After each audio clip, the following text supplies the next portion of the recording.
because he wanted a bigger place in the sun for his wife. June the 28th was a special day for the Archduke and his wife, their 14th wedding anniversary. She had been Countess Sophie Chotek, child of a noble but obscure Czech family, lady-in-waiting to the Archduke's cousin Isabella. Old Emperor Francis Joseph was so offended by his nephew's choice of a mate beneath his station that the two wrangled about the marriage for 1 year. When at last the Emperor consented, Francis Ferdinand got only half of what he wanted. He was compelled to renounce the rights of succession and rank for his children, taking Sophie as a morganatic wife. The marriage proved to be a great love affair, blessed by 3 children. But the humiliation and bitterness lasted, the more so because the court in Vienna snubbed Sophie and did what it could to cut her dignity. She couldn't ride in the royal carriage with her husband or sit in the royal box at the theatre. At court balls, where he led the procession, she was placed behind the last princess of royal blood. Gradually the old emperor softened towards Sophie, but Francis Ferdinand could never forgive the court. Such a sentiment wasn't in him.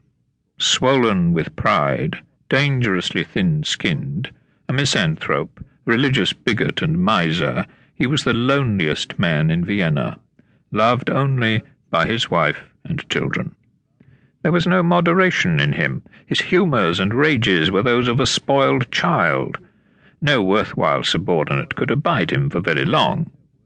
His career was littered with broken friendships, ruined by his venomous temper and petty spite.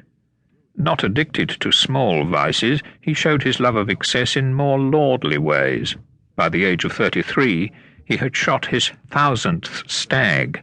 By 46, he had bagged 5,000. In Sarajevo, at the age of 51, the hunter became the hunted. Francis Ferdinand's love for Sophie and his desire that she should have special honour on her wedding anniversary took him to Sarajevo. 2 corps of the Austrian army, regularly stationed in Bosnia, were holding their annual manoeuvres next to the border with Serbia, Austria's tiny neighbour. The Archduke was the Inspector General of the army, and it was his duty to go, but he prearranged the meeting with Sophie in Sarajevo because in that company, on that day, she would have to be treated with royal honours. There were political overtones to the visit transcending these personal considerations. Pre-war Austria-Hungary was a loose linking of 2 empires run by strong races, the Germans and the Magyars. There were large, submerged Slav minorities in both countries, the Czechs and Slovaks in the north, the Serbs and Croats in the south. The Habsburgs, who were the feudal German overlords of this weird amalgam of mutually distrustful peoples, had their greatest difficulties with the largest and proudest of the blocs, the Hungarians. They therefore inclined to favour certain of their Slav subjects in order to offset the power and influence of their strongest vassal. Francis Ferdinand was an extreme champion of this policy.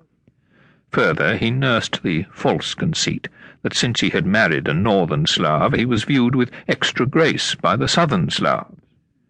The people of Serbia viewed Francis Ferdinand as a threat to all they coveted simply because he advocated trialism or triple reorganization of the empire in place of the existing dualism. He was credited with believing that giving the Slavs an equal voice with Germans and Magyars was the way to regenerate the empire.